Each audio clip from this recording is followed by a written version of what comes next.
It has been 15 years since the original Dragon Age title Origins, and back then so many people were pumped because, wow, we've got a brand new RPG series. Where are we going to go from here? What is the potential of the Dragon Age franchise? Could this be the spiritual successor to Baldur's Gate? Kind of funny because all these years later we actually got a real Baldur's Gate 3, not made, of course, by Bioware, it was made by Larian. Just kind of ironic that Dragon Age was meant to be like the next Baldur's Gate, and that never really panned out because Dragon Age 2, a total joke. It was rushed out the door by EA, BioWare's new publisher at the time.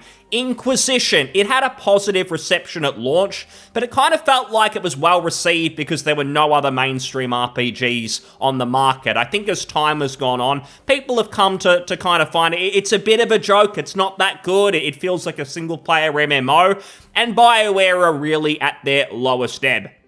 And I almost cannot believe that we are getting Dragon Age Dreadwolf. I would have thought that by now BioWare would have actually been shut down by EA, who've never been shy about shutting down really any studio who they thought were even slightly underperforming. I mean, Westwood Studios, they made Command & Conquer, heaps of great games, pretty much right up until the end. Nah, EA canned them. They said, nah, not mainstream enough, these strategy games, you're gone. Yet BioWare is still crawling along after Andromeda, Anthem. They've done nothing remotely noteworthy in 10 plus years. It's pretty pathetic. And yet, Dreadwolf is coming out, the fourth Dragon Age game. It may even be releasing this year. And rumours have circulated that we may be getting the proper presentation over the next week or so. We might actually see gameplay, find out exactly what's going on here. And there is actually this brand new Xbox page that's gone up for it that gives us some more official information. It mentions, welcome to Dragon Age Dreadwolf. Enter the world of Thedas, a vibrant land of rugged wilderness, treacherous labyrinths, glittering cities. Friendship, drama, and romance will be abound as you bring striking individuals together into an extraordinary team. Oh, it's all sounding really exciting. What could we possibly be getting? Well, I do want to give people a bit of a reality check because I really did think for a while that no one was excited for this. And even if you've liked Dragon Age in the past, you could recognize that BioWare are so past their prime it's not funny.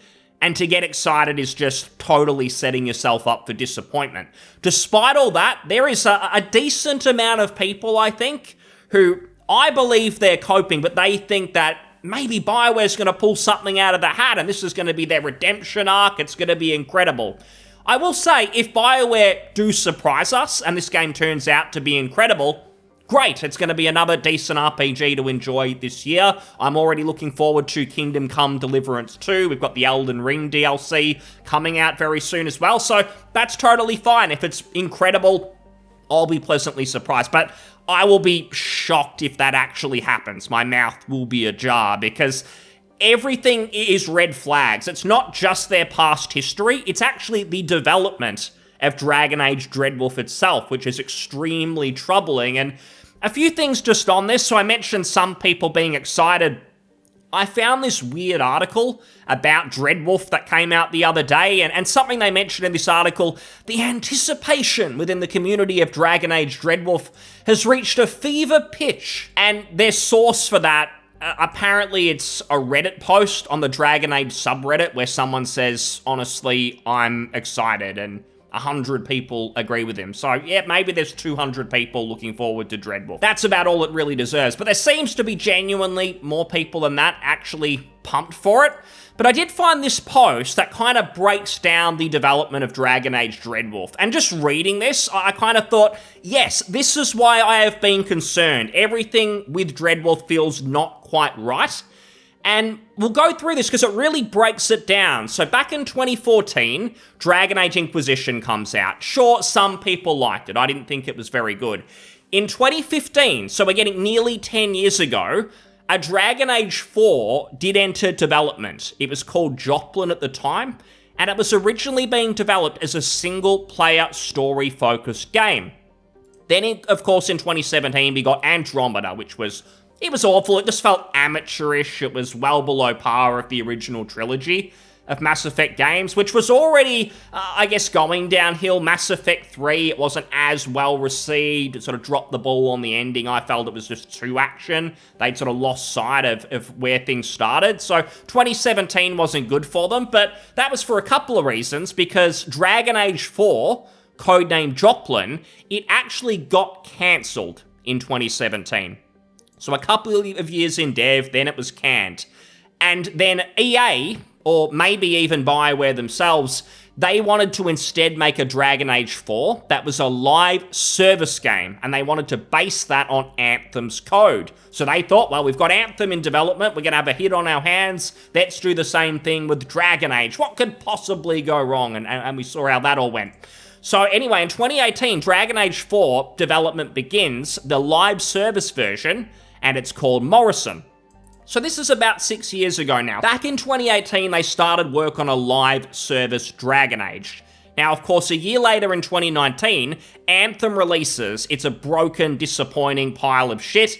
It even makes Mass Effect Andromeda look good, look like a masterpiece in comparison. That's a perfect description. In 2020, Bioware announces their plans to overhaul Anthem, which was basically a lie. They talked about it for maybe good PR, and then they quietly just got rid of the whole thing. There's even some Anthem copers who still talk to this day about when's Anthem gonna get fixed. I know it can be saved. Sadly, the team's moved on. But in 2021, so only a few years ago, Bioware decided to remove the live service components from Dragon Age 4 and make it into a single-player game. So to really simplify that, Dragon Age 4 started development 10 years ago, single-player version of it. It was then cancelled. They then started working on a live service version of Dragon Age 4, based on Anthem. That was going to be a big success. When that did not pan out, then they've tried to backpedal. Only a couple of years ago, they realized, shit, live service Dragon Age isn't going to work. It's going to be another Anthem stinker. Quick, let's salvage this and turn Dragon Age into a single-player title. So only 3 years ago did they actually start working on Dragon Age 4 as a single-player game. And sure, they had some of the pieces there from the live service component, but this just sounds like a total mess. There was no precise vision here. There was no, here's our goal, this is what we want to make, let's get started, let's make a fantastic game. That's not what happened. They have a jumbled mess of a game that was once a live service, and they've tried to tinker with it and make it a single-player title because, trends have changed and less people are inclined to get excited about a live service in 2024. So to me, it just sounds like they went into panic mode.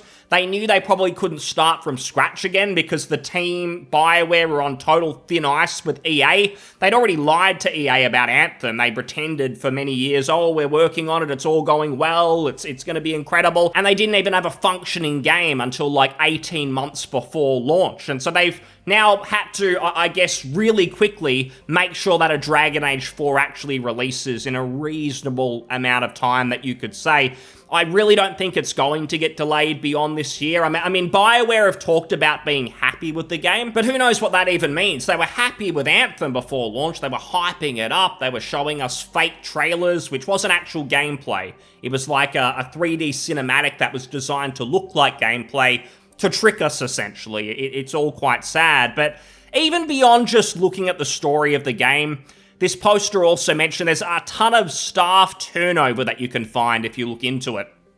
The project has been marked by a high turnover of leaving staff. Several veteran Dragon Age staff, including Laidlaw, left the company in response to the original Dragon Age 4, the single-player one's cancellation in 2017. So it sounds like a lot of people saw the writing on the wall back then. They bolted. And whoever's actually working on single-player Dragon Age now, these are all staff who were happy to work on the live service version. So if you remember Redfall and Arcane, one of the reasons it was just such dog shit is because a lot of the competent staff left the second that they were forced to work on a live service. Developers who were passionate about making great single-player games, they left, they were gone. And I'm sure the same thing happened with Dragon Age. The only people actually left want to work on live service. Maybe for some of them, they don't really care what they're working on as long as they get a paycheck. They might not really care if it's single player or live service as long as they're working on some sort of video game. But to me, it just doesn't sound like a team with genuine passion for RPGs. And when you think about that, when you think about them saying, we love what Dragon Age 4 is, they've talked about being happy with it. Are they happy, if we believe they're being genuine with that statement, are they happy because they've created a high-quality RPG that they want to share with the world? Or are they happy for maybe another reason? And when you look at who's working on this, so we've got lead writer, they, them, Patrick Weeks, who has, to be fair, been at Bioware for some time, worked on, I believe, even the original Dragon Age Origins. Not as a lead, I don't think, but as one of the writers. Now he's lead writer. But, you know, I mean, he's very open about his political affiliations. And you've also got the same Corinne Bush. Probably mispronouncing it, but we'll go with that.